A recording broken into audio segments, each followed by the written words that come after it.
بسم الله الرحمن الرحيم.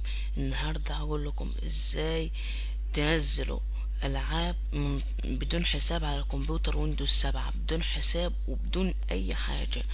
اول حاجة هنخش على الكمبيوتر، اول حاجة هنخش على جوجل،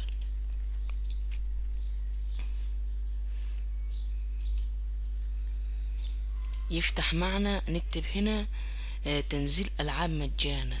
تنزيل العاب مجانا بدون حساب، رغم ان انا عامل حساب، بس اقسم بدين الله قبل ما اعمل حساب كنت منزل اللعب دي اهيات.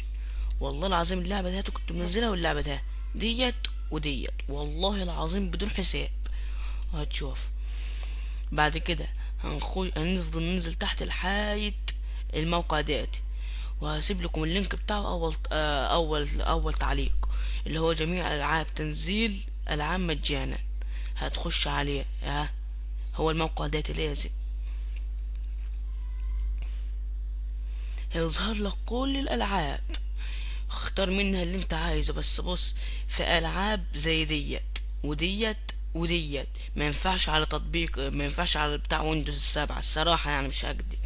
تخش مثلا خش على العربية دي، هننزلها احنا، خشنا عليها. بص هيدوس لك ايه، احنا دخلنا بس هيظهر لك كلمة تحميل، هندوس تحميل.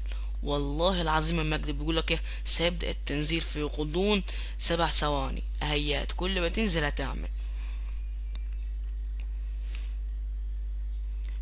اول ما يقول صفر استنى بالظبط وهتلاقيها. بص لما يقول لك تبقى 16 دقيقة هتلاقيها اما تحملها تحت. هبص عرض الكل شايف اه اهيت. والله ما اكدب. ولو عجبك الفيديو ما تنساش تعمل لايك واشتراك، والسلام عليكم ورحمة الله وبركاته. والفيديو القادم ان شاء الله هوريكم ازاي تعملوا شعار، سواء ان كان عندك حساب او من غير حساب. والسلام عليكم ورحمة الله وبركاته.